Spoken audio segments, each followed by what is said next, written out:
Namo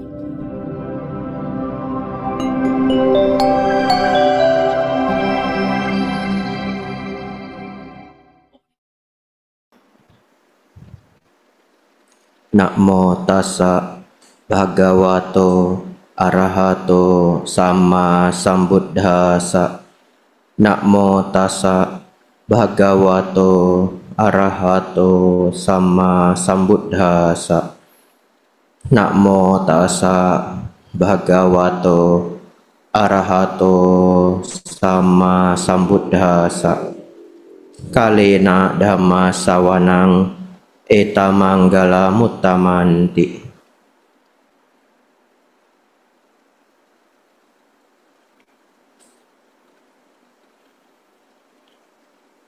Yang termuliakan Sang Buddha, Dhamma dan Sangha, yang berbahagia pimpinan Puja Bakti, keluarga besar Perbudi, serta Bapak Ibu Saudara yang hadir semuanya, baik yang offline maupun yang online. Selamat siang, Namo Buddhaya. Minta tolong volumenya dimaksimalkan. Tapi kalau sudah maksimal enggak apa-apa. Ya, biar semangat ya. Terus saya mundur sedikit ya. Kenapa mundur Bante? Karena jarak pandangnya melebar ya. Bapak Ibu Saudara, ini saya boleh sampai jam 1. Betul ya? Ya, tapi tadi saya lihat tidak ada jam Bapak Ibu ya. Nah, berarti nanti lewat sampai jam 3. Nah, semuanya kena denda ya. Tapi saya sudah siapkan jam ini dadaan ya, jadi tidak perlu khawatir. Kita bisa belajar Dhamma bersama sampai jam 1 siang. Bapak Ibu Saudara, ini penuh kebahagiaan ya, kita berkumpul. Terus terang ini pertama kali saya mengisi di Perbudi secara offline. Kalau online dulu sudah pernah. Ini pertama. Sebelum ke sini saya masih menebak-nebak suasananya akan seperti apa ya. Apalagi katanya di Tower Indofood. Saya dari kecil sudah ditemani produk Indofood. Nah, ternyata sampai di sini saya senang sekali karena semuanya sangat semangat. Ya, kalau semangat itu terasa. Ya, begitu ketemu saja sudah terasa. Bapak Ibu Saudara, ya silahkan bergabung ya. Ya. Terus terang, tadi sebelum kemari, saya tidak tahu pendengar atau audiensnya itu komposisinya seperti apa. Kalau saya ngajar di wihara, maka saya tahu semuanya adalah umat sendiri. Apalagi kalau datang ke wihara Sangga Theravada Indonesia, ya umumnya dari keluarga Theravada.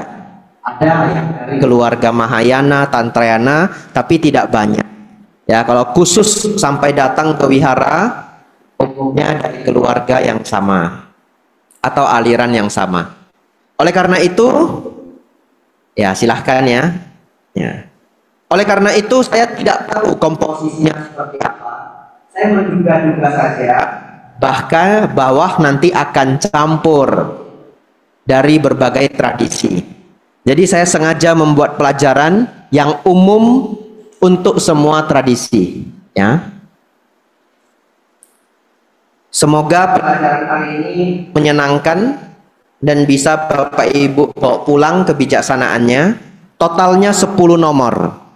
Tapi saya pesimis ini. Sepertinya nggak bisa dibahas habis.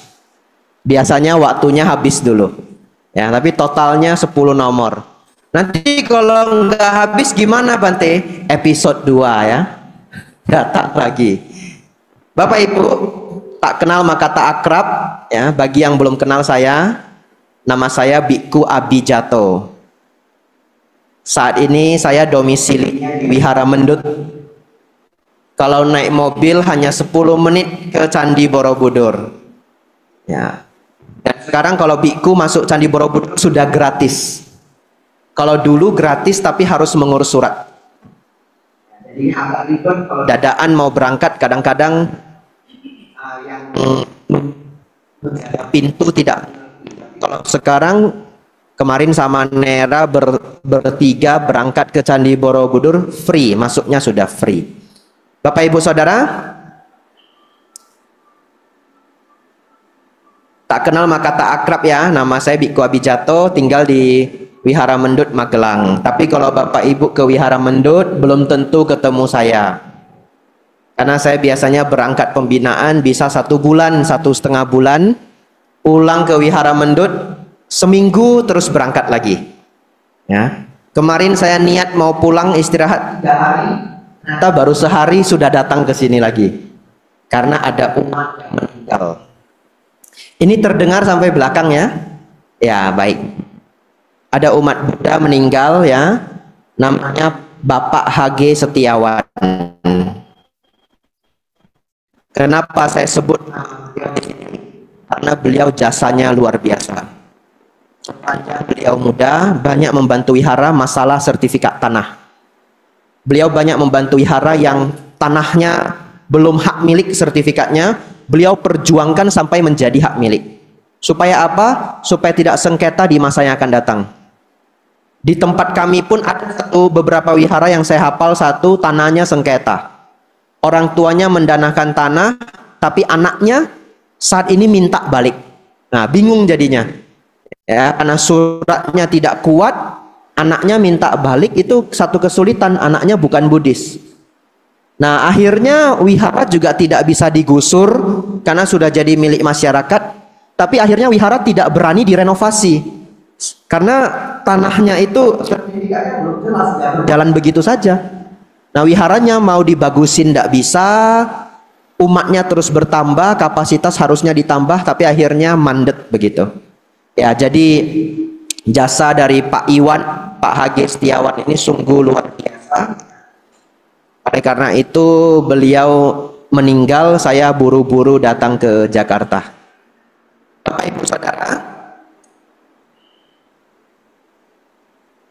karena waktu kita tidak banyak, saya masuk ke pelajaran yang pertama. Ini sangat penting, apalagi bagi Bapak Ibu yang belum pernah dengar. Ini akan menjadi sangat-sangat penting. Bapak Ibu Saudara, setelah saya ditabis menjadi samanera, belum biku, namanya samanera, junior ya, bahasa Inggrisnya novice monk. Kalau sekarang sudah biku, namanya monk. Saya ikut lembaga pendidikan sangga 1 tahun. Dan di antara banyak dosen favorit saya, salah satunya adalah Bante Jotidhammo. Beliaunya tidak tahu. Kalau saya favoritnya beliau tidak tahu. Nanti ada yang kenal kasih tahu ya. Nah, endorse saya gitu. Beliau lulusan S3 Filosofi Barat dari UGM.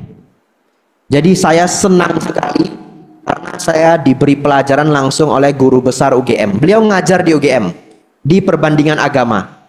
Nah, jadi kelas beliau bagi saya sangat spesial. Tahun 2016 saya memulai kelas, muridnya hanya saya 1.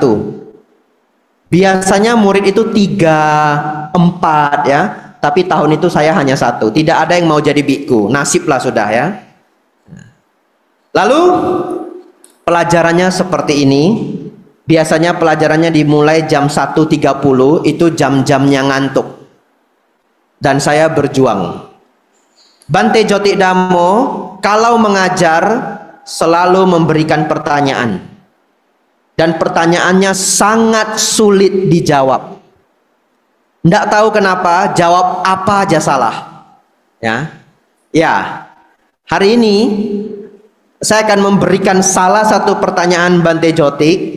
Saya pengen tahu juga ya, ada ndak yang bisa menjawab? Ya, kalau nggak bisa menjawab, ndak apa-apa juga. Toh saya juga waktu dulu itu ndak bisa jawab ya. Ini pertanyaannya, fokus ya. Di dalam ajaran Abrahamik, apa itu Bante ajaran Abrahamik? Islam, Kristen, Yahudi. Datang dari satu orang ya yang sama yang disebut Ibrahim. Saya tidak pintar sejarah agama Abrahamik. Bapak Ibu nanti boleh belajar sendiri. Di dalam ajaran Abrahamik, pusat dari ajarannya adalah Tuhan. Artinya apapun yang menjadi sumber dari motivasi, sumber tujuan, sumber ajaran itu berpusat kepada Tuhan. Maksudnya apa, Bante? Baik.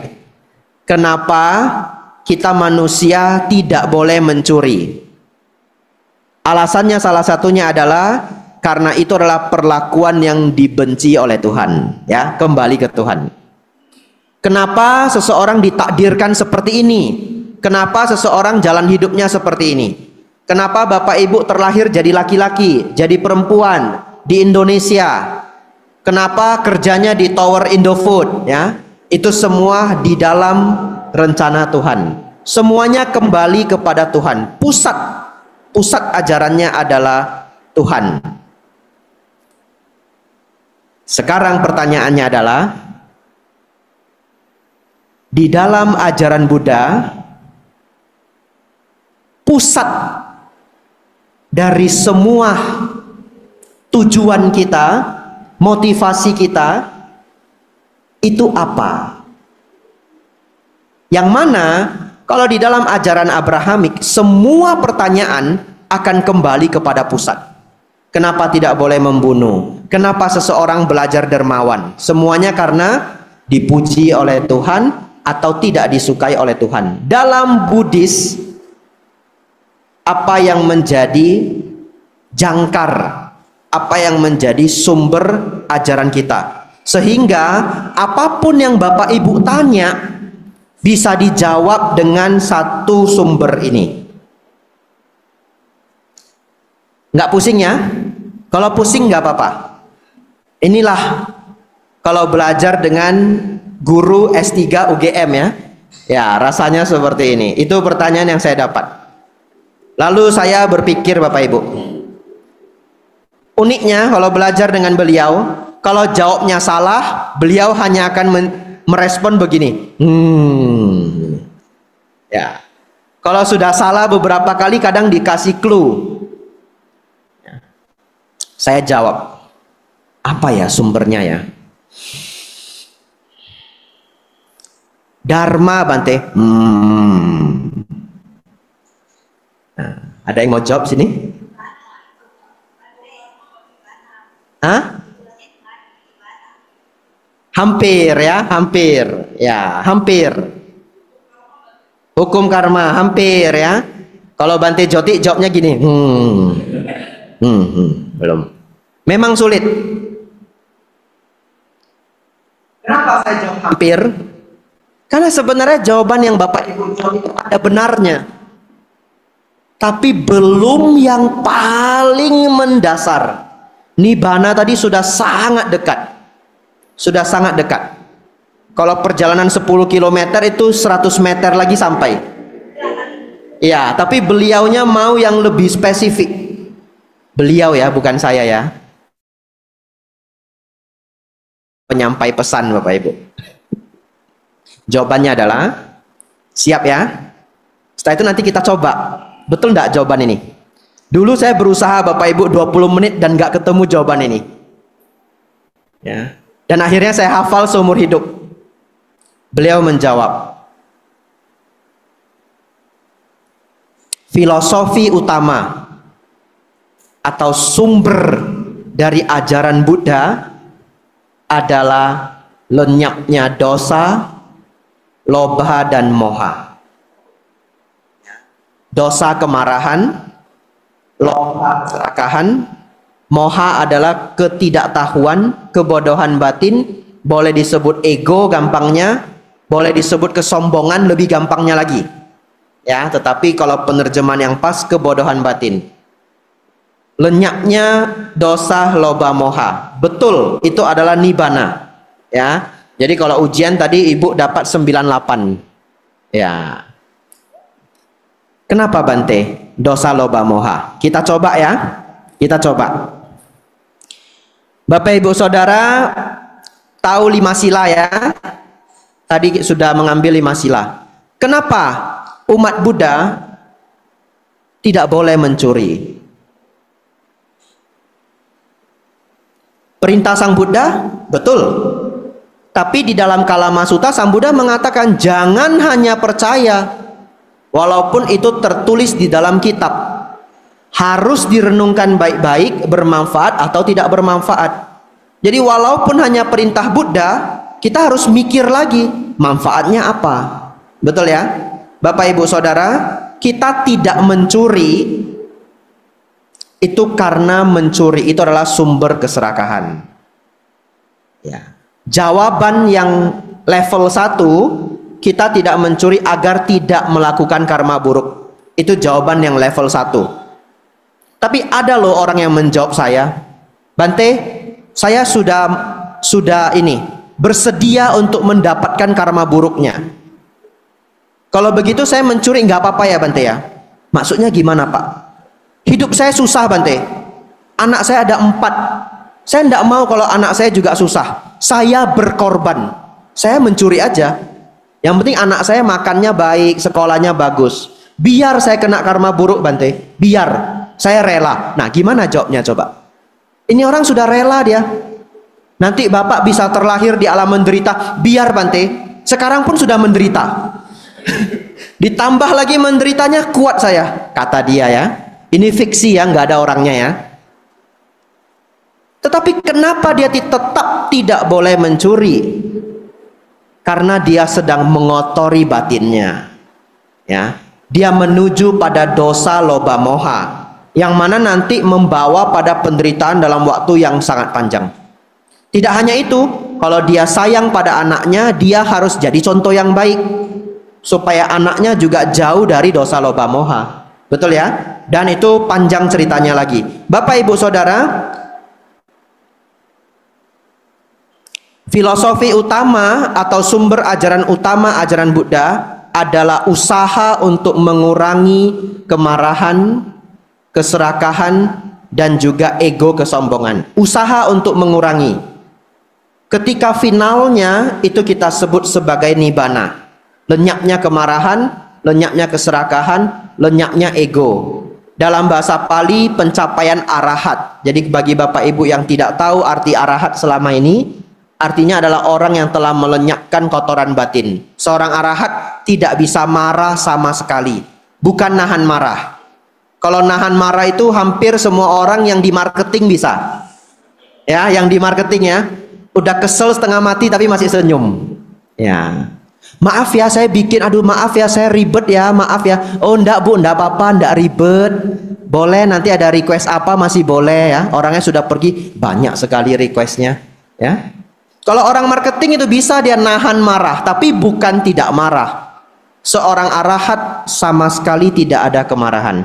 Bapak Ibu Saudara, ini menjadi sumber ketika Bapak Ibu nanti ditanya pertanyaan apapun mengenai Dhamma, semua jawabannya akan mengarah pada berkurangnya dosa loba moha.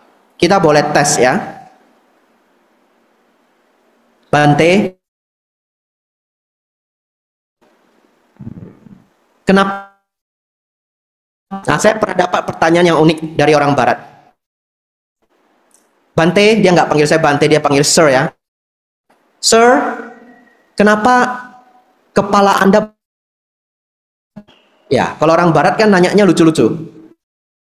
Itu baru dicukur. Kami dicukur sebulan sekali. Jadi masih benar. Dia nanya, kenapa Anda harus botak? Nah, jawabannya apa Bapak Ibu? Kembali pada lenyapnya dosa loba moha. Lalu saya jawab ya, oh ya. Kepala saya ini dicukur agar saya tidak melekat pada tubuh jasmani.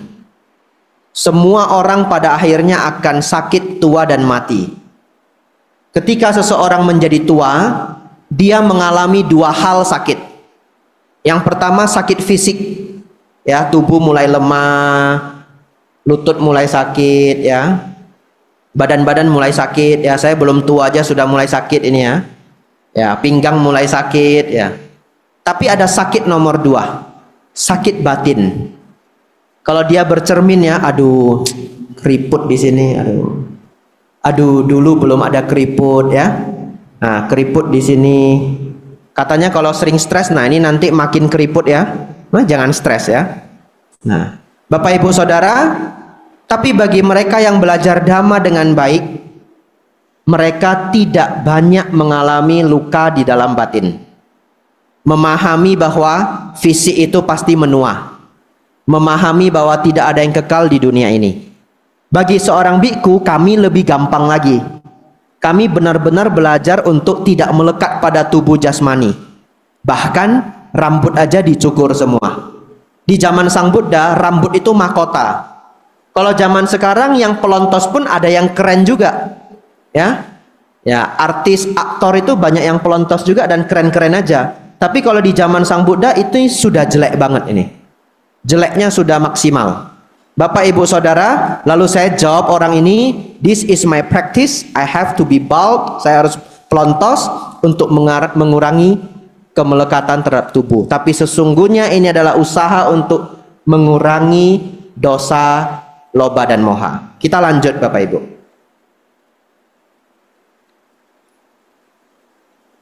Tadi Bapak Ibu baru saja belajar poin ketiga dari kertas saya yang saya tulis, inti ajaran Buddha dibandingkan dengan inti agama lainnya.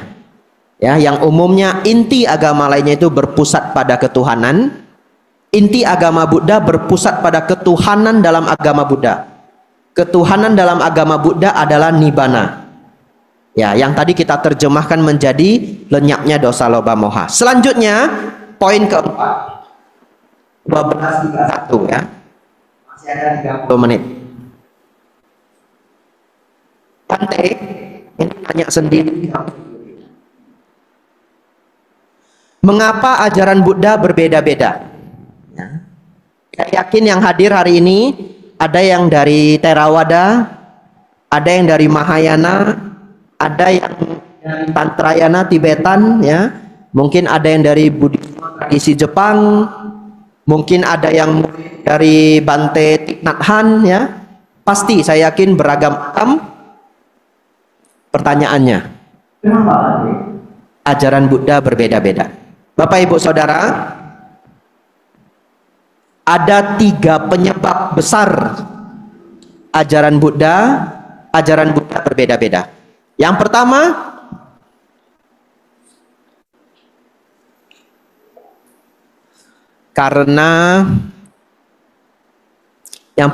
adalah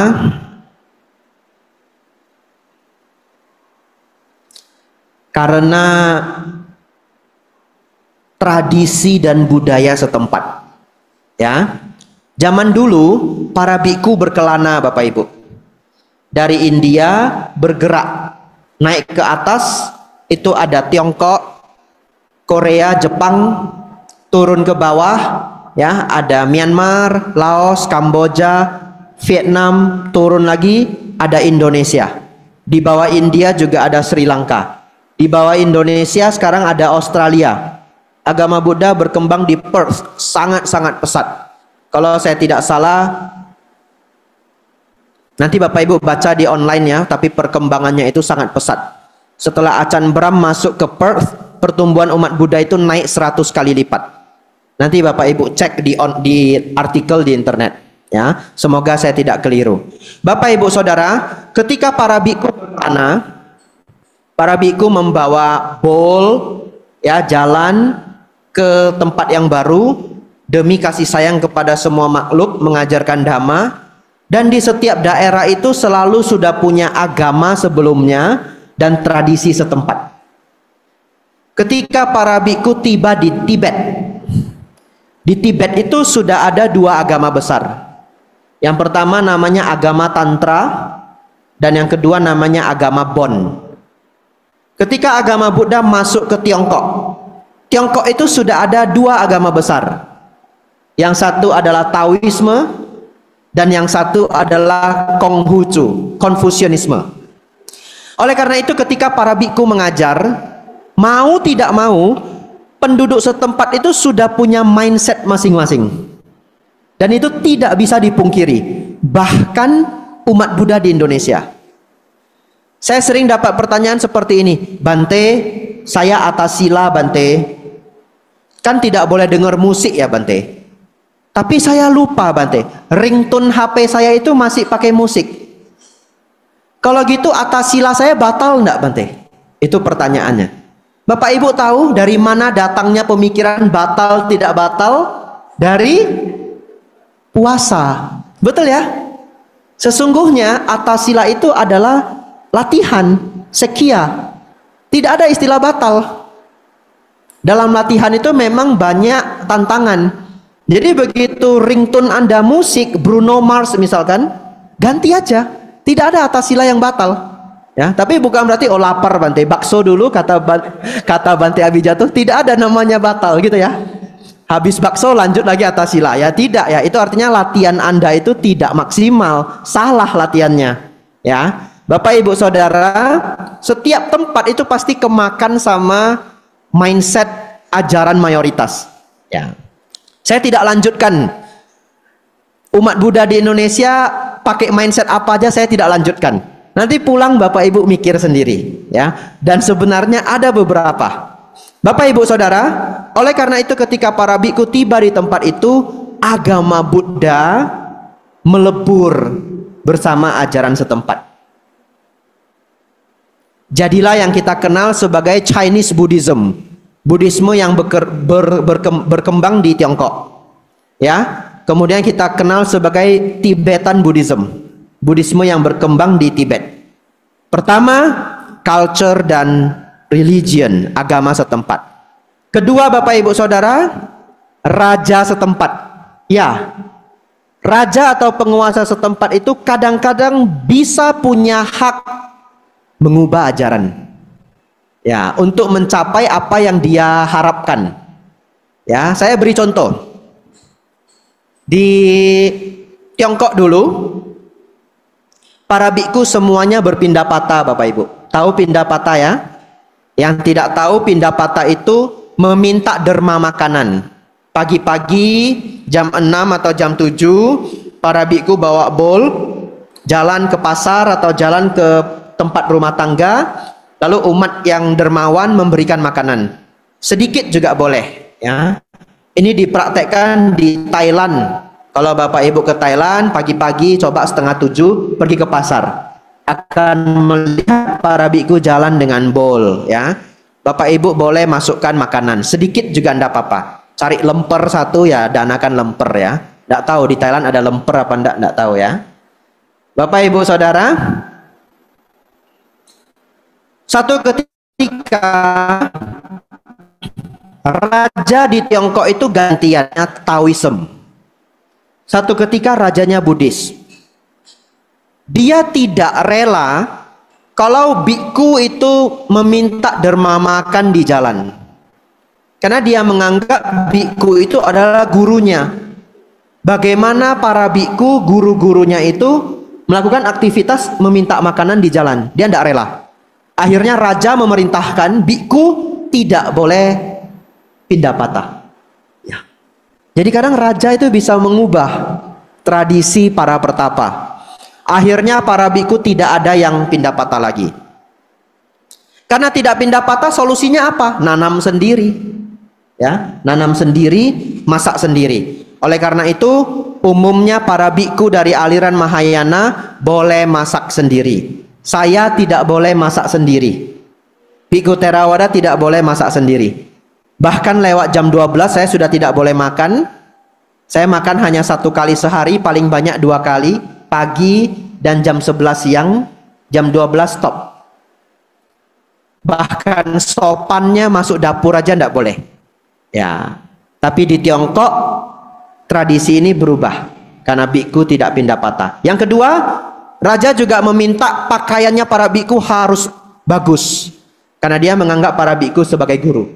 Jadi kalau Bapak Ibu nonton film-film Tiongkok kuno yang silat-silat, ya, kadang ada biksu Shaolin, coba lihat kepala wiharanya. Jubahnya itu ada benang emasnya. Ya, saya tidak ada, ya. Ya, tidak ada benang emasnya. Yang mau sponsor benang emas juga tidak perlu ya. Ya, nanti saya kena SP1. Bapak Ibu Saudara, demikianlah bagaimana raja bisa mengubah ajaran.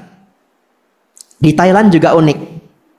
Saya tinggal di Thailand hampir 4 tahun, saya ikut ujian negara. Kasta di India, kasta tertinggi itu Brahmana. Betul ya? Kita dulu sekolah kasta tertinggi Brahmana baru Kshatriya. Kshatriya itu kan raja ya. Di Thailand kalau Anda tulis begitu itu salah jawabannya. Nomor 1 Kshatriya. Brahmana nomor 2. Kok begitu Bante? Demikianlah. Ya, negara membuat keputusan untuk mengubah, harus menjawab Kshatriya nomor 1, Brahmana nomor 2. Bapak Ibu Saudara, nomor 2 adalah pengaruh dari penguasa. Nomor 3, pengaruh dari guru-guru besar di tempat masing-masing. Di tempat masing-masing itu muncul guru-guru besar. Contoh di Sri Lanka dulu ada seorang biku yang sangat terkenal, namanya Bante Buddhaghosa. Beliau menulis kitab Wisuddhimagga dan banyak kitab lainnya yang beliau tulis. Di Tiongkok banyak guru-guru besar juga menulis kitab. Di Tibet banyak guru besar yang juga menulis kitab. Kitab dari para guru-guru besar ini berfokus pada ajaran yang berbeda-beda. Karena namanya orang itu kesenangannya bisa berbeda-beda. Ajaran Sang Buddha itu luas banget. Misalkan saya itu paling seneng Manggala Sutta. Bisa jadi Bapak Ibu senengnya Ratana Sutta, betul ya? Tetapi sesungguhnya semua masih dalam ruang lingkup ajaran Sang Buddha. Bapak Ibu Saudara, oleh karena itu, hal pertama yang harus Bapak Ibu ketahui, sesungguhnya kita menjadi berbeda-beda itu karena situasi. Setelah memahami ini, sesungguhnya kita semua adalah murid Sang Buddha. Selama tujuannya masih sama, kita sama-sama murid Sang Buddha. Tujuannya apa Bante? Ini jam berapa? 12.41 ya. 20 menit terakhir ya. Ya. Jadi kalau yang sudah mulai ngantuk ditahan-tahan ya. Bapak Ibu Saudara, tujuan kita sama. Mengurangi dosa, loba dan moha. Selanjutnya.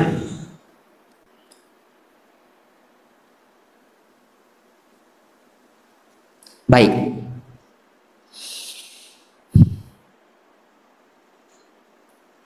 Jika satu ketika Bapak Ibu menemui teman yang baru belajar dhamma,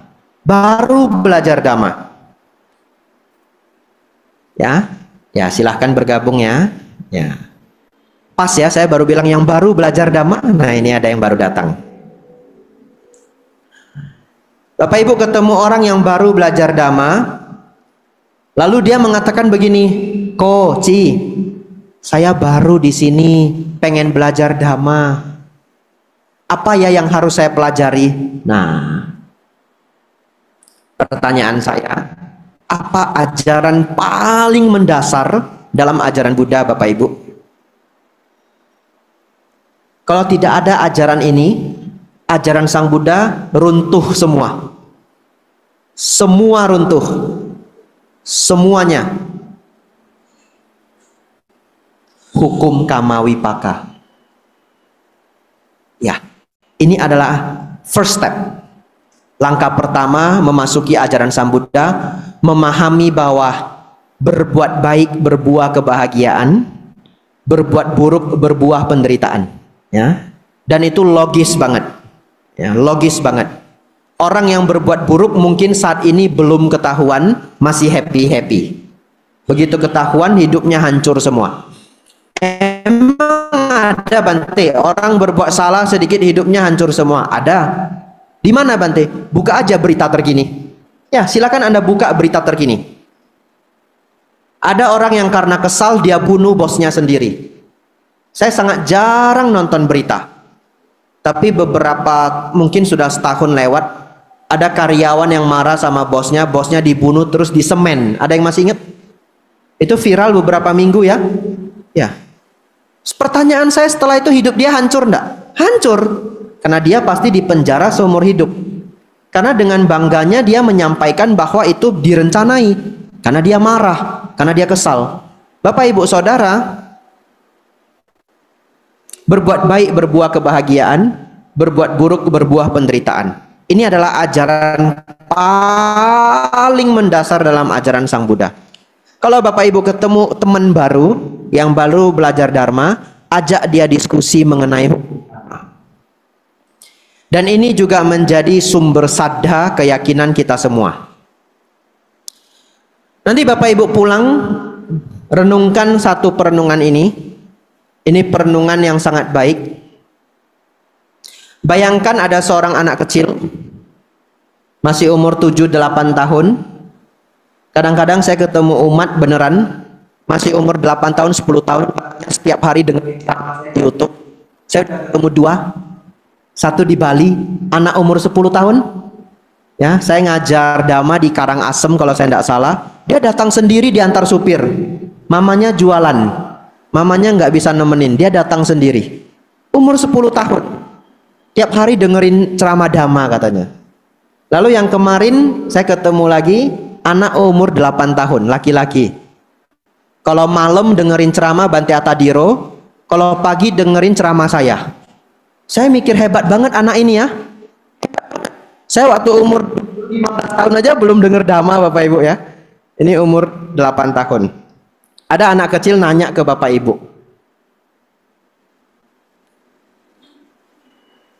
Om, Tante, kenapa ya kok manusia itu dilahirkan berbeda-beda?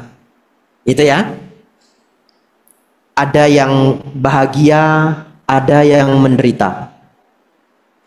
Lalu kita mengatakan, misalkan ada yang menjawab, oh itu jalan hidup setiap orang. Sudah digarisi demikian. Sudah diberi rencana demikian. Itu yang the best untuk masing-masing orang. Oh ya. Terus anak ini nanya lagi, tapi kok ada ya orang yang dari kecil lahir saja dari kecil, organ tubuhnya sudah tidak sehat.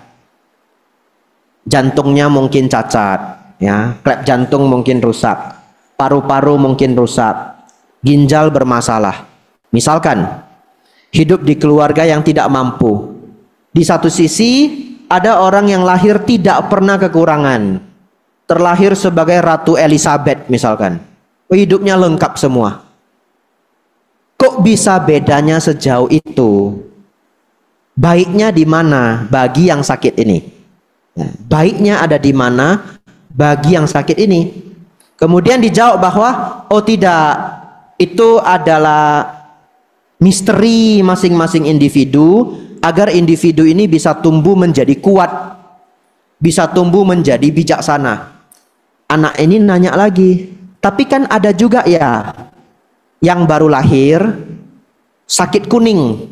Sakit kuning itu resus darah ayah ibunya tabrakan, sama-sama negatif misalkan, ya. Kemudian anak ini tidak punya keping darah merah, hidup sangat menderita, 7-8 bulan meninggal Bapak Ibu. Kalau anak kecil ini akhirnya meninggal, berarti dia tidak menjadi kuat juga. Dia tidak menjadi bijaksana juga. Kenapa ini bisa terjadi dalam pandangan Dhamma? Ya, pertanyaannya dalam pandangan Dhamma. Bapak Ibu Saudara, nanti Bapak Ibu pulang, renungkan pertanyaan anak ini. Saya tidak menemukan jawaban yang lebih baik daripada hukum Kamawipaka. Saya tidak menemukan jawaban yang lebih baik. Ternyata setiap orang mewarisi apa yang dia lakukan. Misalkan Bapak Ibu, ada seorang rentenir. Ini fiksi ya, tidak ada orangnya. Ya, saya takut juga ini bikin-bikin contoh nanti ada yang berketepatan mirip ya. Saya dicegat di jalan Bapak Ibu ya. Ini saya takut juga ini. Ini fiksi ya Bapak Ibu ya. Bayangkan ada seorang rentenir, dia minjemin uang ke orang ya. Lalu bunganya tinggi. Satu ketika ada yang tidak sanggup membayar. Dia beri peringatan 3 kali. Setelah 3 kali peringatan, siapapun yang tidak bisa bayar, kakinya dipatahkan Bapak Ibu. Ini terjadi kalau di masa-masa dulu. Kalau masa sekarang sih sudah nggak berani, saya pikir ya. Kalau agak pedalaman, agak jauh dari kota mungkin berani. Atau kalau di daerah lain selain di Indonesia mungkin masih ada. Kalau zaman sekarang minjam duit tidak bayar, diteror saja. Diterornya bukan bapak ibu aja, keluarga bapak ibu, sepupu bapak ibu, teman ya. Kita sampai malu mau ndak mau bayar. Ya, ada yang pernah mendengar? Belum ya? Ya, ini cara nagih zaman sekarang. Kalau zaman dulu bisa saja kakinya dipatahkan bapak ibu. Akhirnya orang ini bapak ibu jadi rentenir seumur hidup. Sepanjang hidupnya dia sudah patahkan puluhan kaki orang. Di kelahiran berikutnya dia masih punya karma baik lampau. Karena namanya manusia berbuat baik dan berbuat buruk. Bayangkan dia terlahir lagi sebagai manusia bapak ibu. Sejak lahir kakinya sudah bermasalah. Sejak lahir kakinya sudah tidak kuat jalan, bahkan bengkok. Kalau kita melihat dari satu sisi saja, kasihan sekali anak ini. Apalagi kita umat Buddha mengembangkan metta, betul ya? Penuh cinta kasih, kasihan banget anak ini. Tapi kalau bapak ibu bisa melihat kehidupan lampau anak ini, ya sesungguhnya itu adalah perbuatan yang dia buat sendiri. Kemudian membuahkan hasil bapak ibu saudara.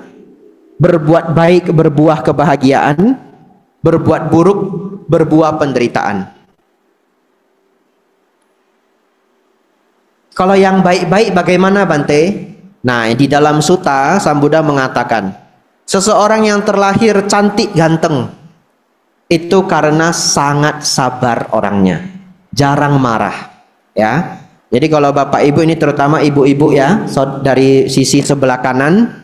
Nah, yang ingin jelita saat ini caranya skincarean ya.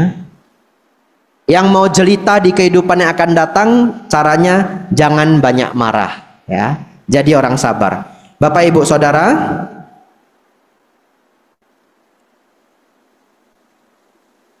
hukum karma adalah ajaran Sang Buddha yang menjadi pintu gerbang Dhamma. Ketika seseorang memahami hukum karma, ajaran Sang Buddha lainnya menjadi selaras.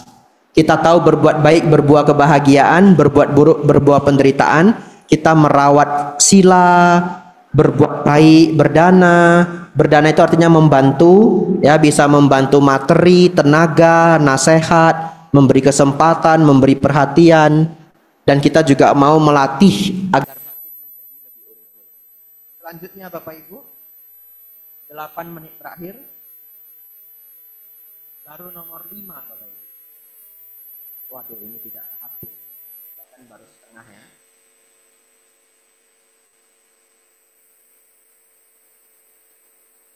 Baik, saya tutup saja. Langsung nomor 6 dan 10. Bapak Ibu Saudara, hari ini kita belajar agama Buddha menjadi beragam-ragam karena budaya dan tradisi, karena raja setempat, dan karena guru-guru besar di setiap tempat. Semoga setelah Bapak Ibu memahami ini, Bapak Ibu boleh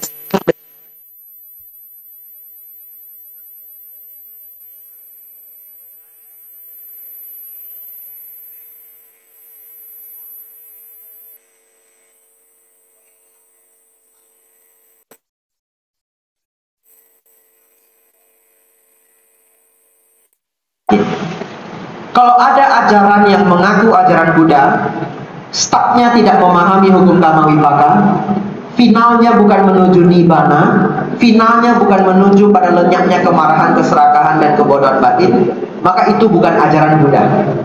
Ya. Tetapi kalau start dan finalnya ini sama, semuanya di dalam ruang lingkup Sanktiratana, Buddha, Dharma, dan Sangha. Bahasa berbeda, tradisi berbeda, cara sembahyang berbeda, tidak soal.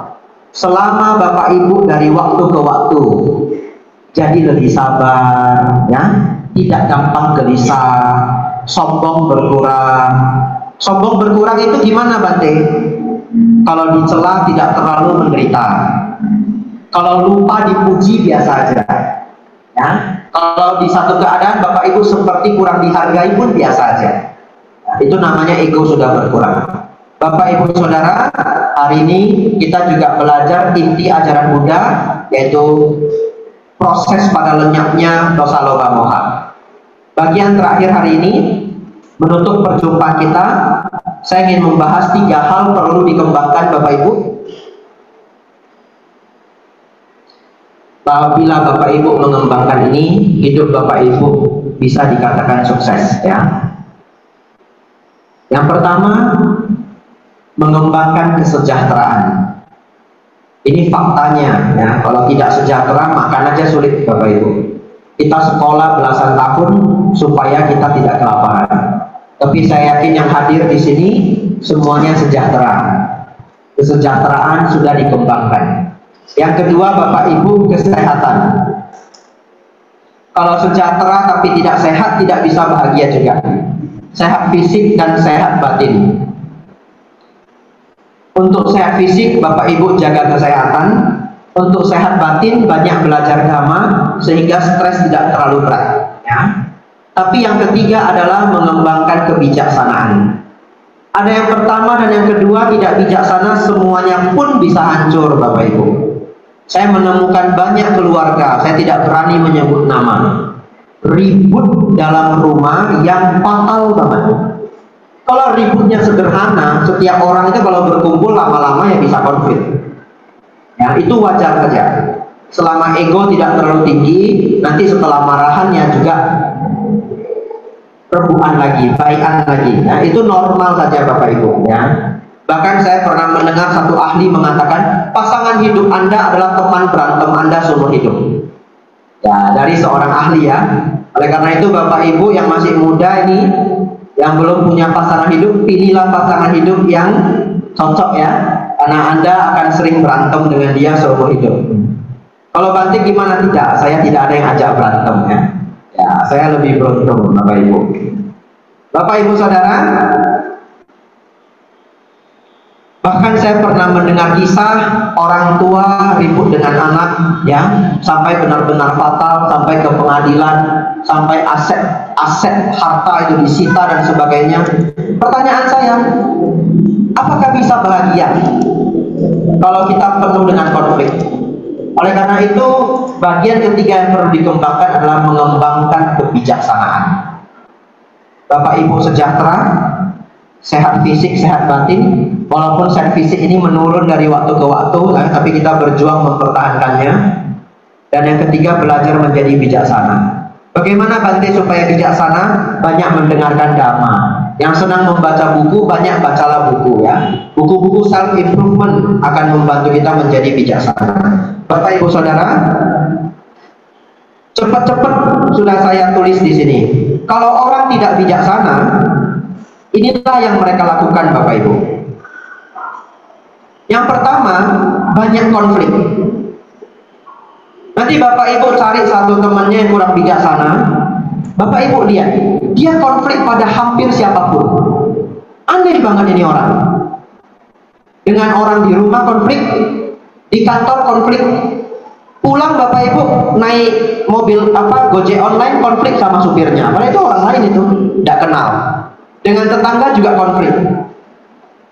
Kalau misalkan kebetulan itu adalah Anda, mungkin ya, renungkanlah, mungkin bukan dunia yang memusuhi Anda, tapi Anda yang selalu memusuhi dunia. Belajarlah jadi bijaksana. Orang bijaksana itu punya ciri Bapak Ibu. Masalah besar dilihat kecil, masalah kecil dianggap tidak ada masalah. Orang tidak bijaksana sebaliknya, tidak ada masalah cari masalah, masalah kecil jadi besar. Yang pertama, orang tidak bijaksana itu banyak konflik. Yang kedua, orang yang tidak bijaksana itu sering mengambil untung yang short term. Dia nggak memikirkan long term. Yang dia pikir itu short term. Contohnya orang yang berjudi, karena dia ingin cepat kaya. Tapi dia nggak mikir, dia sudah berjudi 10 tahun kok belum kaya. Ya. Yang ketiga, bisa melakukan sesuatu yang resikonya tinggi. Yang keempat, menuju pada kegelapan, tidak berkembang. Sebenarnya ini semua ada pembahasannya, tapi waktunya sudah tidak cukup. Kemudian menuju masalah, bukan mencegah masalah. Lalu selalu salah arah, ya, karena bodoh dalam bahasa Dhamma. Apa maksudnya menuju masalah, Bante? Contohnya mabuk-mabukan. Umat Buddha tidak mabuk-mabukan, karena mabuk-mabukan itu sumber masalah. Anda sudah mabuk bisa ngajak orang berkelahi, pulang naik motor bisa jatuh ke sungai, barang bisa hilang semua, dan Anda bisa melakukan hal-hal buruk lainnya. Kalau kita tahu bahwa itu menuju masalah, kita tidak melakukannya. Itulah orang bijaksana. Bapak Ibu Saudara, jam 1 pas. Hari ini judulnya adalah kebajikan. Banyaklah berbuat kebaikan, Bapak Ibu, mengembangkan kebahagiaan, batin menjadi lebih luhur. Kemudian kedamaian dan kebijaksanaan. Orang bijaksana itu cirinya adalah damai. Bisa tidak Bapak Ibu? Ada orang yang diklaim oleh semua orang sebagai orang bijaksana. Di bagian terakhir ya. Ada orang yang diklaim menjadi orang bijaksana, tetapi dia sedikit-sedikit ngamuk, Bapak Ibu. Sedikit-sedikit ngamuk. Bapak Ibu mau menerima enggak dia sebagai orang bijaksana? Tidak mau. Oleh karena itu ciri dari orang bijaksana itu adalah batinnya damai. Dan Sang Buddha menganjurkan kita, bertambahnya umur, kita harus bertambah bijaksana. Sang Buddha mengatakan jangan hidup seperti seekor sapi yang bertambah umurnya, hanya bertambah dagingnya, tidak bertambah kebijaksanaan. Saya Bapak Ibu dulunya emosian, beneran. Setelah belajar Dharma, saya belajar untuk mengurangi kemarahan. Setelah 2 tahun efeknya luar biasa. Jadi saya pribadi merasakan manfaat Dhamma. Ketika itu belum menjadi bhikkhu. 1,5 tahun setelah saya rajin belajar Dhamma, emosi saya itu reda begitu banyak. Dan sekarang menjadi bhikkhu ya sudah nggak ada yang ganggu saya juga gitu. Nah, bhikkhu itu kan nggak diisengin, nggak diusilin gitu. Jadi ya saya nggak perlu marah lagi. Ya. Tapi saya merasakan kemarahan sudah sangat berkurang. Semoga Bapak Ibu nanti mengembangkan kedamaian. Sebenarnya caranya adalah bermeditasi, tapi waktu kita habis, ya, tidak disadari, cepat sekali 50 menit sudah berlalu. Semoga Bapak Ibu Saudara senantiasa berkembang dalam Dhamma, mengalami kemajuan hidup, cita-cita yang baik semoga terwujud terlaksana. Sabe sata bhavantu sukhitata, semoga semua makhluk hidup berbahagia. Sadhu, sadhu, sadhu.